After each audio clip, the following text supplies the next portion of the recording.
Hey, it's Sam, and I'm talking today about the lunar eclipse in Scorpio that's happening on May 16th, 2022. It's happening in the Nakshatra of Vishaka in very early sidereal Scorpio. And of course, this is using the Vedic astrological calculation and the Lahiri Ayamsha, which puts it at very early Scorpio. And this is going to be a very interesting eclipse on the transition between Libra and Scorpio. The solar eclipse happened in Aries, and this lunar eclipse is happening in Scorpio. So we're going to talk about that early Scorpio and that Vishaka Nakshatra. Before I get into that, though, please like, share, and subscribe to this video if it speaks to you and you want to let people know about this. And of course, that's on YouTube, Facebook, Twitter, other places where you watch online, programming. And also leave a comment. Let me know what you thought of this. And this is also part of a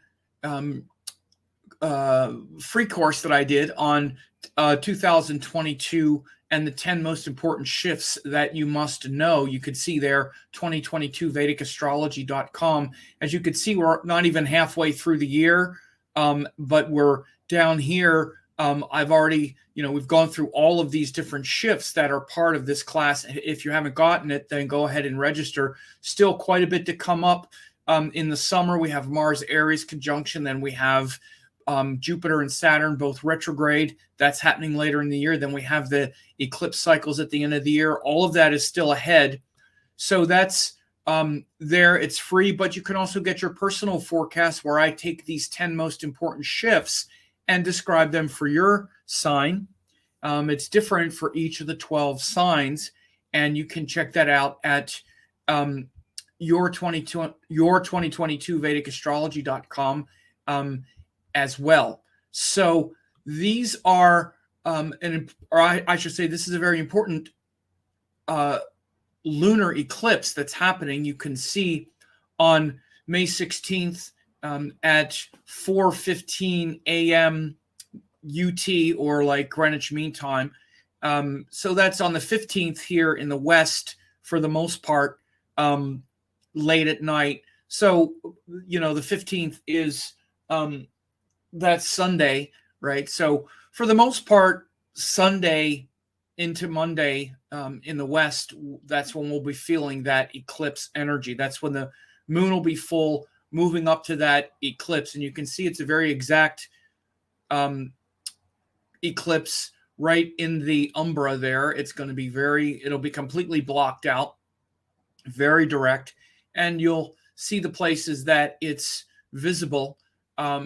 Usually or always, the lunar eclipse is visible about half the Earth, close to it, something like that. And you can see it'll be totally blocked out there in India, Asia, and whatnot. The moon will totally disappear. And so that's the astronomy behind it. And here is the chart of that date and time. So this is that exact time. And as it says here on this slide, that the most intense part of the eclipse is there at 4:15 UT. The greatest eclipse is at 4:12 UT. And that's about the time that I have on this slide here. This is like right at that greatest eclipse point. And you can see the moon is at less than 1 degree of Scorpio. It just crossed over, and the sun is up here at barely 1 degree of Taurus. So there's quite a bit going on at that time. The sun has just changed signs that day. It's like 1 degree of Taurus. And then, of course, the moon is exactly opposite. And this is what happens with the solar and lunar eclipses. You see this happens when the sun joins the node. At that time, when the sun joins the node, and then the sun and moon come together, that's when we have the solar eclipse, which we had in Aries a couple weeks ago. Then the full moon in that same cycle, when the sun is joined the opposite end of the node, that's when we have the lunar eclipse. And you can see, even though they're in different signs, you can see how close the moon is to Ketu, the south node. And that's illustrated here. This is how close it is. If you look at this exactly, this is about 2 degrees off the exact middle of the ecliptic, because you can see the path of the ecliptic in this diagram, and you can see that the moon is passing it's almost right exactly on the ecliptic, and the ecliptic is Rahu and Ketu. That's what they are. This is where the ecliptic is intersecting the paths of the sun and the moon. That's what the eclipse is. That's why it's called an eclipse, because the sun and moon, as they're passing over the ecliptic when we have a full moon. So when we have the full moon and the new moon, it's happening right on the ecliptic, which is where the lunar nodes are intersecting. Sorry about that. Or at least the intersecting point of the sun moon with the ecliptic, which is the path of the Earth from a geocentric view, is what the node is. So this is the astronomy behind it. And you can see 2821, and the moon is 032, less than 2 degrees off the actual ecliptic, this dotted line.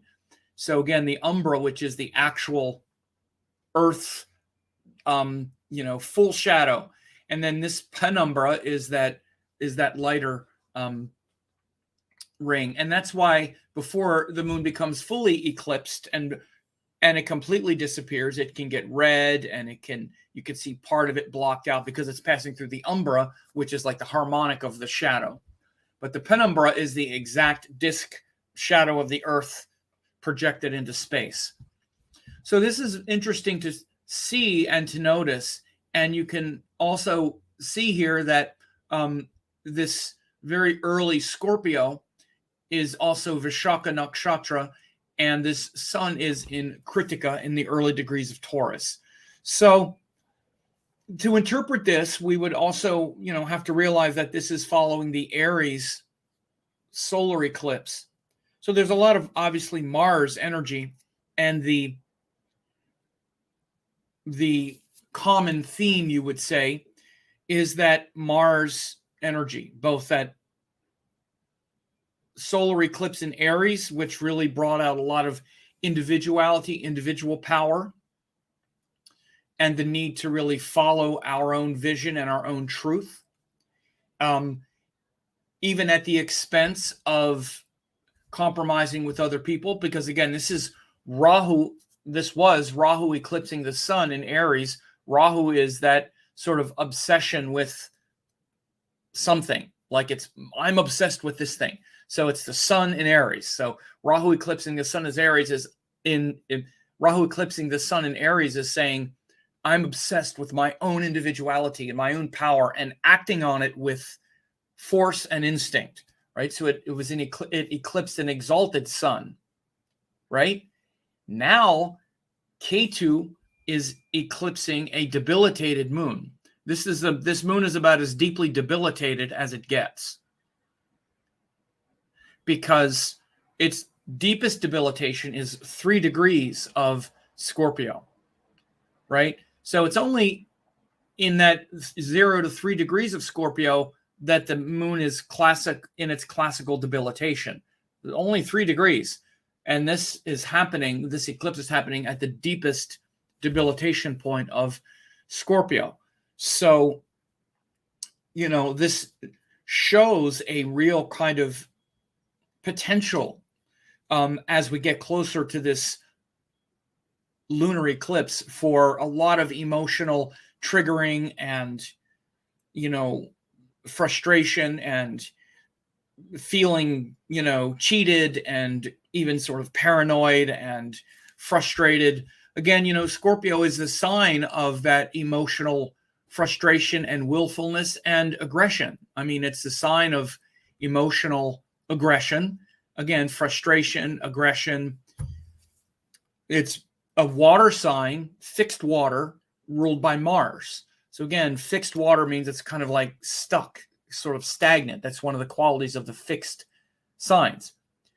it's not just stagnant, it's also very concentrated and focused and deliberate and even sort of plotting and scheming and like sort of that's the way all the fixed signs are, right?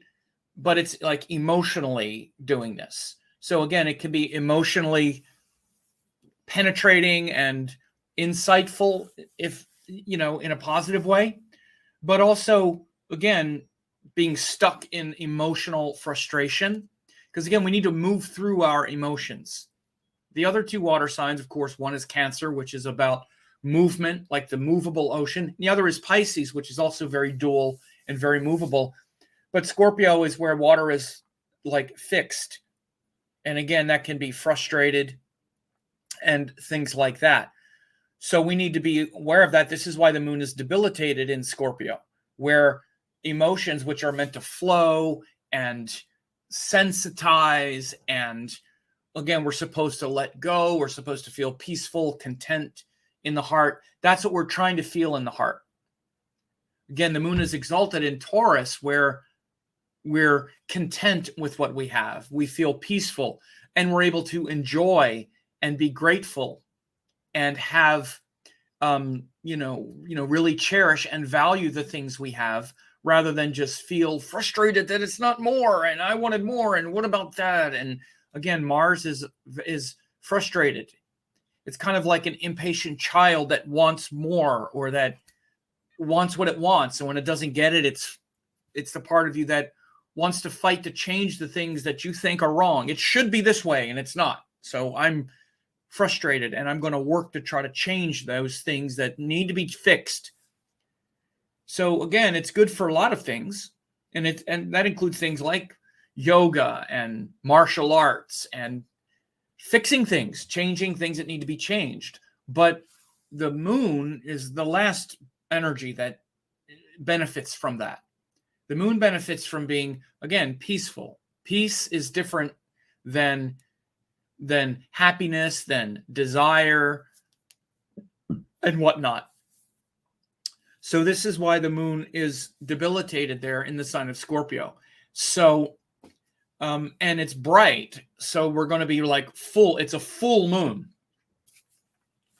So that's one of the sources of strength of the moon.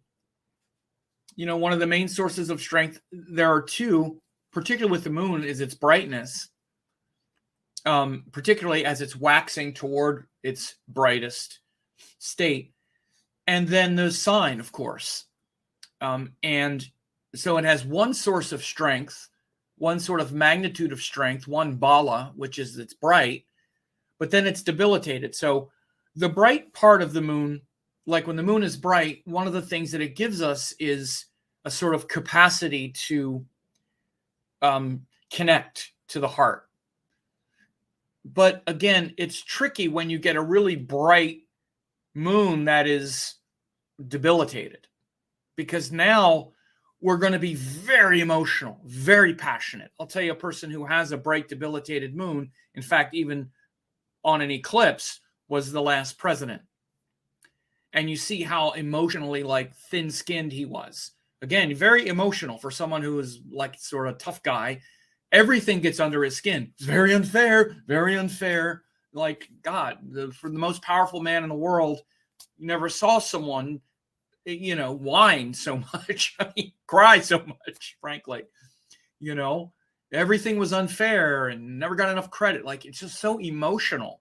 Like, this is kind of like that debilitated moon. It has that feeling of being persecuted and mistreated and not respected. Again, it comes after Libra. Again, this is where we have Ketu. Ketu is in Libra right now. And again, Libra is where we are looking for respect, looking to feel respected, looking to respect others. And again, right now, Ketu is in Libra saying, forget all of that respecting others. The thing to really focus on is this Rahu in Aries. You need to express yourself. Again, because wherever Rahu is, it draws the most sort of end of the node. It's the leading end of the node.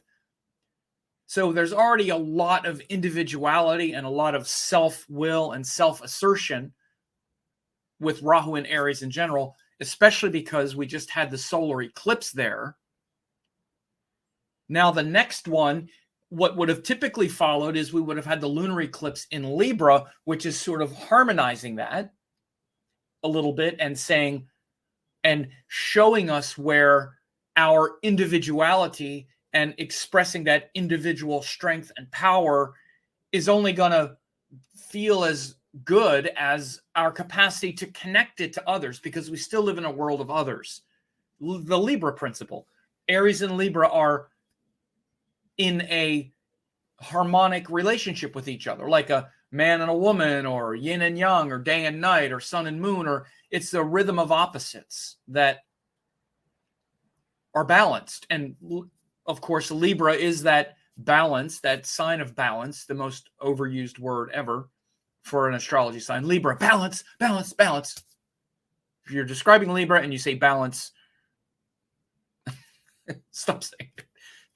A little exercise for you. Try to describe Libra without saying balance. Or Scorpio without saying intense. And I probably already said intense. I say it to be polite. But Libra is where we're trying to harmonize our energy with others. And K2 there, again, is turning away from that now. But even more so with this eclipse, where if the eclipse, and again, like I said, even just a few hours earlier, the moon is passing right over K2. So a few hours earlier, the moon passes right over K2 as the eclipse is happening. So for example, as it's starting here, you can see that the eclipses are starting here. Again, it says penumbra 1 at 1:32. So at 1:32 a.m., the moon, as it's passing in these, as it hits this penumbra 1, that's 1:32 a.m. UT time. And then umbra 1 is 2:27. And then U3, this is where we get to the, and then U2, which is the, which is where it starts to get into the deepest part of the eclipse, is happening at 3:29.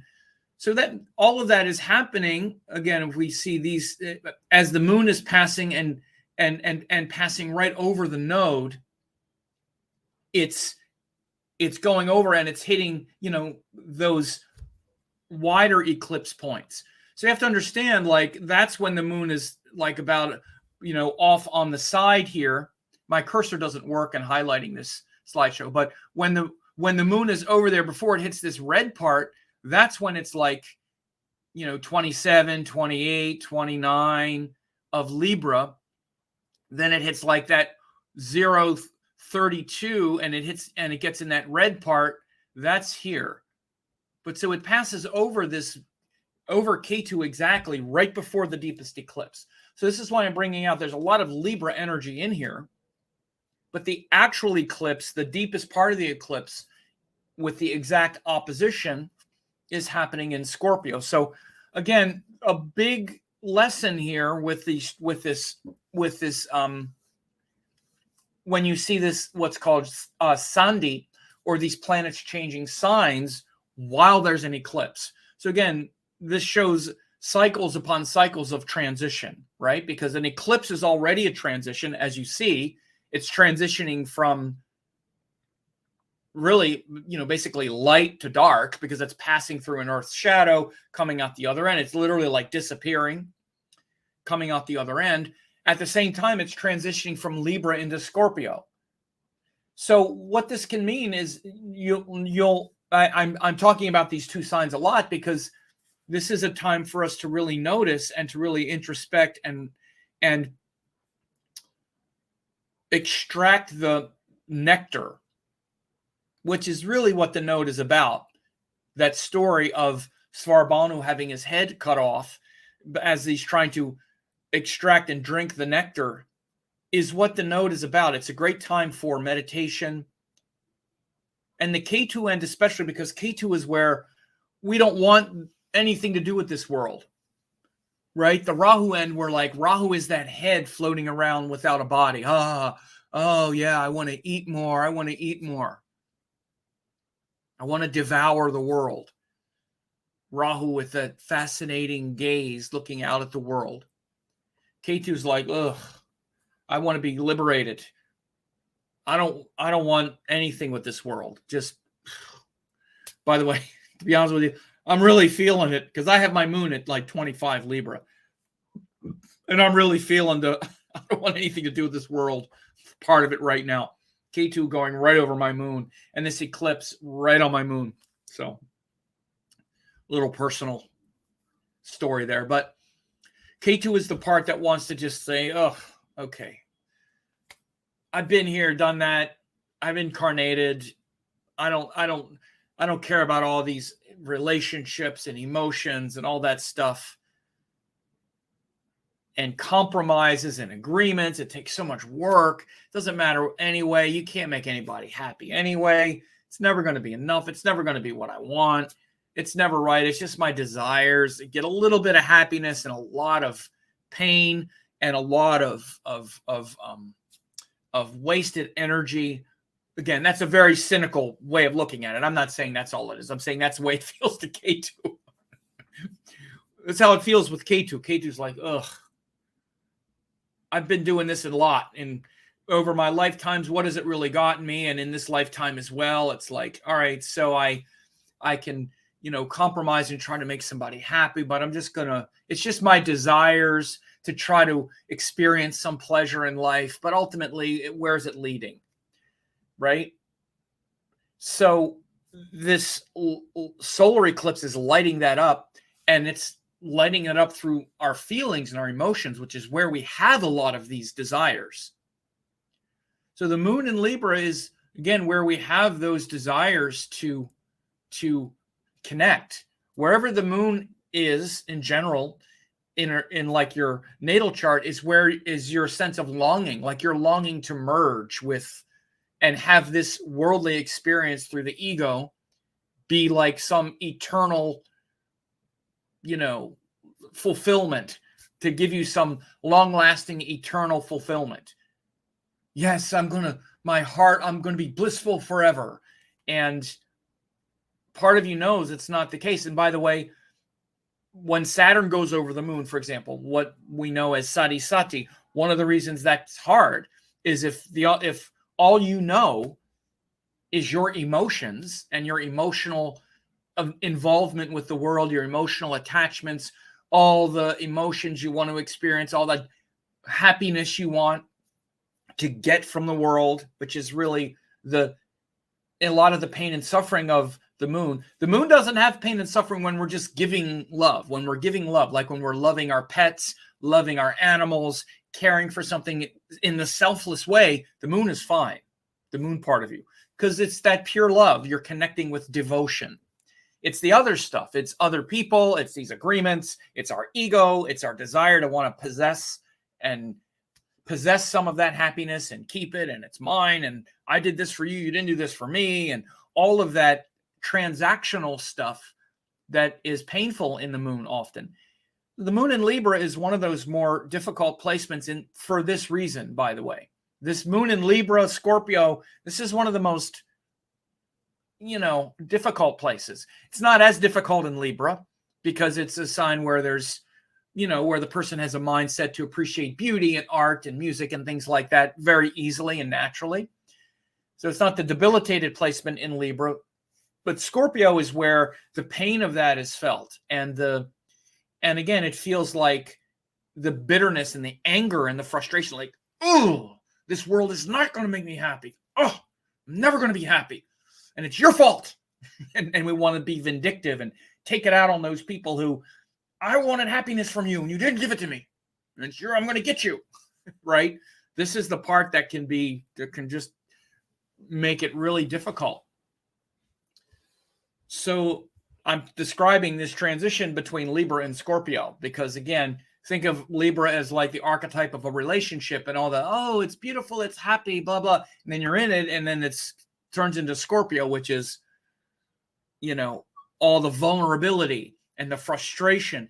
And again, this is a growth process. It doesn't mean it's wrong or bad or that it's not also fulfilling. And ultimately, even in our relationships, we have to become devoted to those things rather than, again, trying to take something from it. We want to give something to it. So we have relationships with all kinds of people. We have relationships with our friends. This is one of the powers of Scorpio, which I was going to make sure to talk about here, is Scorpio is very loyal, devotional sign, very loyal and devoted to their friends and because those kind of like friendships, for example, are much more selfless. Scorpio gets into problems when they want something from you. It's hard on personal relationships, especially like romantic ones and whatnot, where it's like all the vulnerabilities come out, or even family, or where, you should treat me this way, and always feeling unappreciated. You don't have to do anything. Scorpio, often when there's negative Scorpio energy or difficult Scorpio energy, you don't have to do anything. They're just going to feel disrespected, unappreciated. You don't understand. I get to attack you. I get to accuse you. And if you don't want to do it, then it's because you got a problem. Or I don't know. It can just get very twisted and diabolical in the negative. In the positive, it's a very loyal sign, especially, again, when they're devoted to God, devoted to children, devoted to pets and things like that. So this is why I'm telling you about these things, to be less personal, less personally attached. And this has the capacity to bring out that negative Scorpio quality because it's the debilitated planet in Scorpio. So this is one way that you can understand planets that host a debilitated planet. They all don't. But the ones that do, like, for example, Libra host, the sun is debilitated in Libra, right? So you can see, what does that tell you about Libra, right? It tells you that it's a sign of compromise, not about my own individuality, because that's what is painful in that Libra, is when our happiness comes at someone else's expense. And the sun is often at everybody else's expense. The sun's the part of you that's like, sorry, I can't be thinking about everybody. This is my passion, right? So I don't want to get too sidetracked, but this is how you can understand this. And when you do get these planets, especially, again, this is a powerful lunation. The moon is really bright. It's eclipsed, and it's at its deepest debilitation point. So your potential to spin out on emotional frustration over feeling disrespected, unappreciated, from family, from past relationships, from other places where you wanted people to, where you deserved better and they didn't do it. And you're trying to you're holding out for that moment they're going to get it, or that apology, or that thing that you're never going to get. And again, it can really stick in our craw with Scorpio because it's that fixed water sign. It's where we're kind of stuck with that thing. We're stuck with it. So you can see why the moon is debilitated here. When we're stuck in that, it's not so good. If we're stuck in the Taurus thing, if we're stuck with the beauty of everything and how appreciated we were and how beautiful that was and how calm and peaceful it all is, that's a good thing to be stuck with. It's not a good thing to be stuck with the emotion and the feeling that it was mistreated, that was cruel, that was wrong. One day I'll get them to do something, right? So keep this in mind. Now, the nakshatra is Vishaka, and Vishaka starts in Libra at 20 degrees Libra, and it goes to 3 degrees of Scorpio, 320 of Scorpio. And it's related to the god Indra and Agni. One second. And it shows this motivation and this bridge between Libra and Scorpio. One more. There wasn't any water in the first one. So this is a nakshatra that bridges Libra and Scorpio. Obviously, as you know, in Vedic astrology, as is in all the texts, Aries and Ashwini are at the beginning of the zodiac, and you locate planets in the sidereal sky. Every text says it. It's not a debatable point. And so when you put Aries and Ashwini at the beginning, and then you say planets are in nakshatras, that also means that they're in the rashis that align with the nakshatras. And so by the time you put Aries and Ashwini at the beginning, then by the time you get around to early, or when you get to, 032 of Scorpio, it's in Vishaka Nakshatra that started at 20 degrees Libra. And you're seeing that this nakshatra bridges Libra and Scorpio. So it shows where those relationships of Libra become something higher, become something more transcendent. Vishaka is really a very ambitious nakshatra, and especially sort of what you would call personally ambitious, where again, you might say all ambitions are personal, but I mean where personal relationships are elevated, where someone looks to take what would be a personal relationship type thing, which is Libra energy, and elevate it. Again, this is one of the things when you understand the nakshatras. This is why I spend a lot of time talking about this and making sure you understand, because Libra starts with Chitra, which is where the organization and the quality of Virgo becomes becomes something that we want to share with another person. Chitra is in between Virgo and Libra. So we create something beautiful in Virgo with our hands and whatnot in Chitra. Then we want to share it with someone in Libra. It's literally symbolized by a diamond or a gemstone. Here's a beautiful gem, and we cut it and we make it beautiful. And we want to share it with someone. That's the nature of Libra, right? And then the middle part of Libra, Swati Nakshatra, is literally like related to Hanuman and Vayu, the god of the wind and breath and prana and desire, stimulation. You know, Vayu went around and like had sexual relations with a bunch of different gods and whatnot. This was one of the issues with Vayu. He was, a lot of desire and stimulation, but also harnessed that power in his offspring Hanuman, who channeled the power of the prana and of the energy and of that creative potential, rather than just to have it be a stimulation, focused it into great spiritual power in Swati Nakshatra, right? So now relationships become concentrated, elevated, devotional, very devotional nakshatra, Swati. Again, you see Hanuman, has opened his heart to Lord Rama. And then the last nakshatra, Vishaka, takes those relationships that we've concentrated on and now elevates them to something transcendent, something social, something beyond just the personal, and moves them into the Scorpio realm, which is about transformation and transforming relationships into something that's more intense, to use the Scorpio word, but that's less personal, that's less about just being happy with another person, right? And, giving them a gemstone or a diamond, and then, enjoying ourselves with them, and then eventually being devoted to them, which is Swati. Now, let's take this partnership or whatever it might be, or you have a partnership with everyone. So partnerships become transcendent here. And the gods Indra and Agni, Indra was the god of the sky and the king of the gods and related to lightning and courage. And Agni is the god of fire and the god of the ritual and things like that. So you have these two very powerful deities that are ruling here.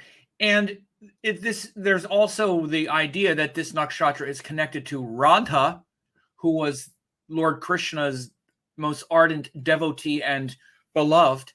You say this because the next nakshatra is called Anuradha, which means following Radha. So it could be, and it's understood and possible that the Vishaka was also called Radha or related to Radha. And so there's this deep devotion here as well. So that first part of Scorpio, again, the end of Vishaka and particularly the first nakshatra Anuradha really shows that higher potential of Scorpio to be more devotional. Less emotional, more devotional. Less emotional about all the stuff I didn't get in Libra. And by the way, again, not to get too sidetracked, but every sign is a continuum of the previous one. And we always feel like there's something that we didn't get, let's say, from the previous sign. This is always, the signs have this relationship with each other, and then it's leading to the next thing. right? So Libra feels like there's something it didn't get from Virgo. Oh, I organized all of my stuff and I have all my stuff, but now I want to share it with someone, Libra. Okay, now I've shared it with someone, but now I'm just spending all my time trying to make someone happy or whatever. Let's transform this into something that's more powerful and more concentrated and more internal, and that's transcendent, which is Scorpio. So again, this nakshatra of Vishaka really brings a transformational potential into this eclipse as well. A few other things to talk about with this chart. As you can see, Mercury just turned retrograde. So Mercury retrograde, is on the eclipse point, very close to the eclipse, and retrograding back toward it. This is just part of it. It's really kind of just part of what's going on. It's not directly doing much relative to this eclipse because Mercury's not ruling anything here in this regard and whatnot. But it is definitely a time to be introspective, a time to be looking inward. And I would say also letting go of certain things, certain frustrations, and being intelligent and peaceful and calm about things. Excuse me, because if nothing else, it's reaffirming the intensity of the Taurus energy as well, right? Which is, again, the sun is in Taurus and Mercury is also in Taurus, which again, this is affirming the desire and the need to be calm and still and peaceful. Right. And then that moon is eclipsed over there in Scorpio, which is like, no, I'm intense and dynamic and I want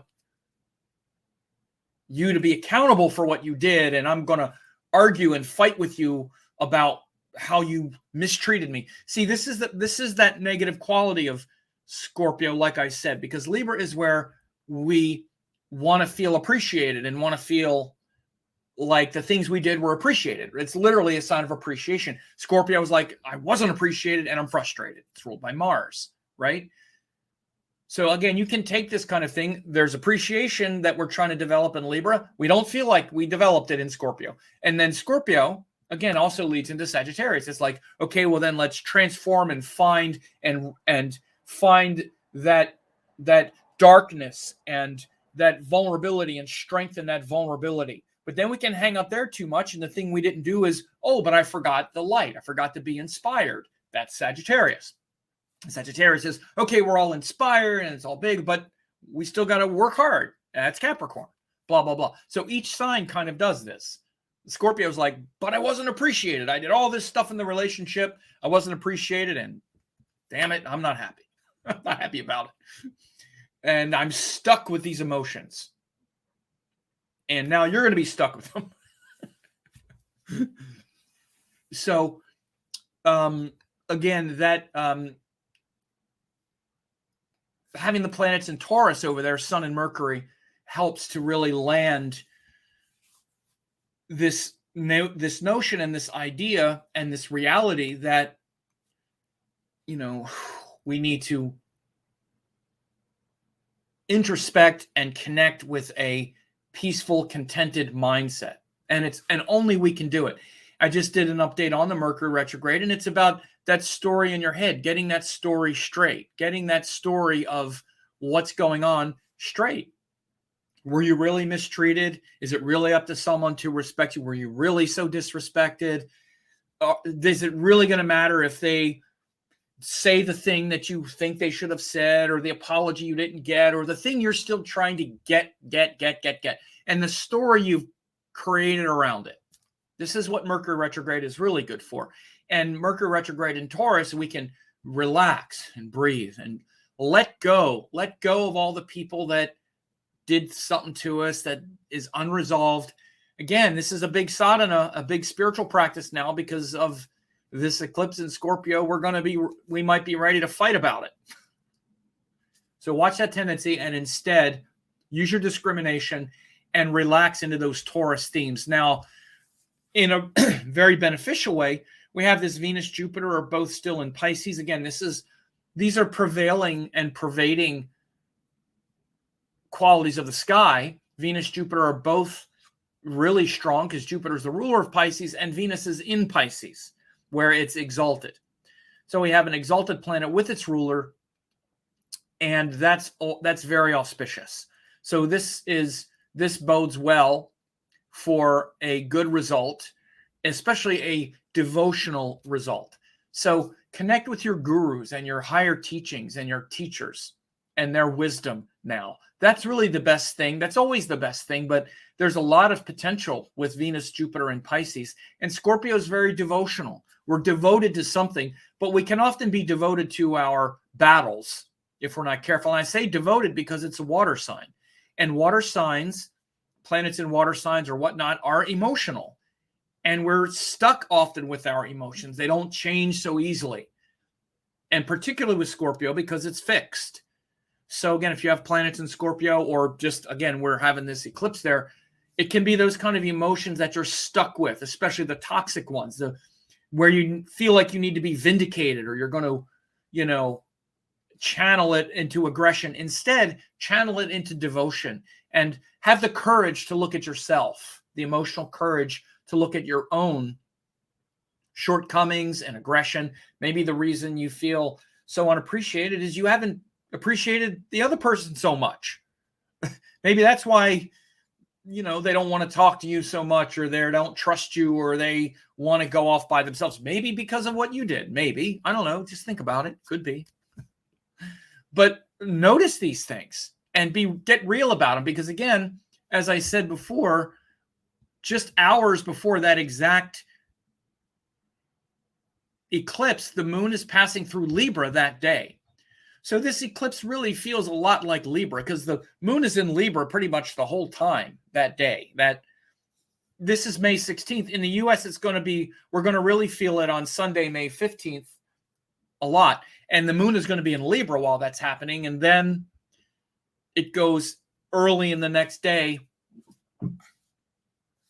into the eclipse in early Scorpio. Now, of course, the last thing I'll talk about is this Mars-Saturn here. Both of them are in very early degrees. And of course, Saturn is the ruler of Aquarius, and he's there with Mars, but Saturn's a very early degree and Mars at a very late degree. So Mars is about to change signs here and move into Pisces. This isn't the worst situation, because, if Mars was breathing fire, it could really add a lot of courage and bravado to the fight and the battle that you might be ready to wage. But the fact that he's kind of feeble here, he's an old age of Ashta here, and he's about to go into Pisces, where he's going to be quite devotional.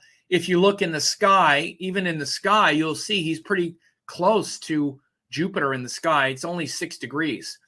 So it's not the same sign, but you have to look at degrees, right? He's 29 Aquarius. Jupiter is 6 degrees of Pisces. So he's 6 degrees from Jupiter while this is happening, and that's quite beneficial. So even though it's Aquarius, by conjunction, it's quite close. So there's a lot of devotional potential here that you want to also dial in. And of course, the best is to do your spiritual practices. And if you're like me and you have a guru and you connect with that guru through things like music and other activities, it's a great time to really dial that in. It might be some painful purging, though. You might be some tears flowing. There might be some shattered realities happening. And we're in a time of shattered reality, where our realities have been shattered, and it's painful, right? And it's painful, especially if we're still expecting certain things to work out that are never going to work out, and we're attached to it. These eclipses bring that up, and this one can be loaded with some emotional frustration, but there's a lot of devotional potential with the planets in Pisces. And Scorpio, again, is also quite devotional, but we need to navigate all of that vindictive entitlement, where we feel entitled to that battle. This is the real illusion of Scorpio. this, again, vindication. I'm entitled to, frankly, at times be abusive because of how you abused me. Maybe someone did abuse you, but often maybe they didn't. Maybe you just felt abused because you felt unappreciated, and that's an excuse to actually be abusive to someone who didn't intend any of it. I'm not saying that happens, but it can, and particularly when there's difficult planet in Scorpio, or there's an eclipse. So be careful of this. Be careful, literally, of being like abusive and taking your crap out on people just because you didn't feel appreciated. Again, I get it, because I don't hang out with people that are disrespectful, unappreciative. No one likes that. But it doesn't justify abusing them. It doesn't justify attacking them or doing that kind of stuff either. As they say, 2 wrongs don't make a right, or whatever. So really be careful of that. And underneath it all, eclipses are great for spiritual practice. So on the 15th, especially on May 15th, really introspect and really connect and really be devoted and surrender and connect with the heart. Pray for forgiveness for all of your anger and frustration and toxic emotion that you're stuck in. Pray for forgiveness. And I hope you have a guru, and I hope you have a path of devotion that supports you in that. I'm glad I do. And again, if you have planets there, I have my moon here, so preaching to the choir, but if you have planets there in late Libra, early Scorpio, this is right on your planets. So you're going to feel it. It's going to be quite emotional. It definitely lead to frustration, anger, retribution, and all those negative things if you're not careful. And you'll regret it, as we always regret that kind of thing. So we'll leave it at that. And again, if you want to get your personal forecast, go to 2022vedicastrology.com, and I'll analyze those 10 most important shifts that that we talked about here in the previous slides, and we'll just leave it at that. So thanks a lot.